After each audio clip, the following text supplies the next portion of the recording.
Game 4 is getting underway right now, though, and if Purple wants to win this match, he needs 2 straight, and Greensheep, he's on match point for the next 2 games.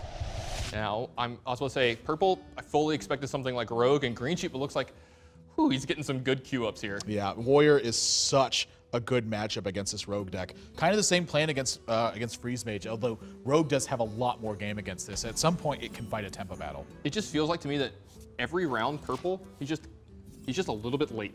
You know, he's 1 round late in all these Q-ups.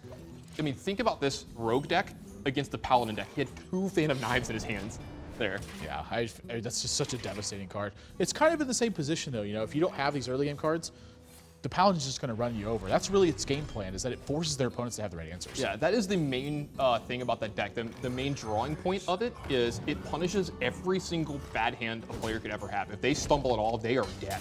Yeah, Purple knows that he's got to get minions on board and start getting busy, but I can tell you what, Greensheep, not going to let that happen. Deathspite going to shut down a lot of the potential answers that Purple can have to anything. How good is Deathspite? Like, seriously. It's just so good. That card is... The Whirlwind always found its way into Whirlwind decks and into Warrior decks before.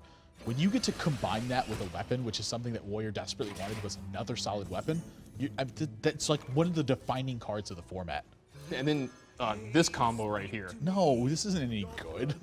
Kids taking out minions and drawing cards, nobody wants to do that. It's important, though, that the Pilot Shredder comes down afterwards, because those battles trigger an order.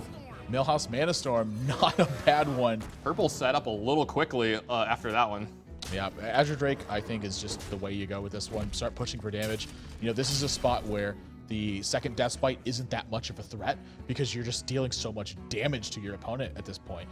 You know, Greensheep, this could be a brawl turn. Yeah, that was a huge thing here for Purple. Unbelievably big. The 4/4 just gonna actually make Greensheep brawl this turn.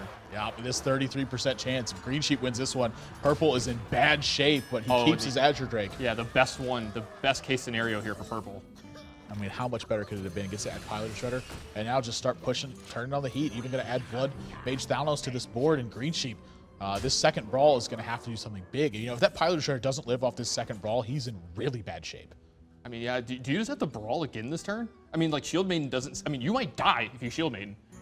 Yeah, Shield Maiden brings you up to 20, but you're staring down 9 damage and +2 spell damage on board. Yeah, and, I mean, it's Rogue. They have, you know, Tinker Sharpstone Oil, you know, Blade Flurry, Viscerate. Yeah, I mean, there's so many cards you're scared of. Like, how do you... I mean, I think we're seeing a Game 5. Purple's got out to a massive lead, and this is a lot on that Pilot Shredder drop. I mean, he hit jackpot with the Millhouse. Yeah, I mean, was there a better one that could have come out of that? Any of the 4-power minions are pretty much equal at that point. Like, even One-Eyed Cheat would have been totally fine. Yeah, Succubus, yeah. Yeah. Well, I mean, One-Eyed Cheat does get picked off by Revenge, so you'd have been able to kill One-Eyed Cheat and Blood Mage Thanos here, but I get what you're saying. It's almost all the same.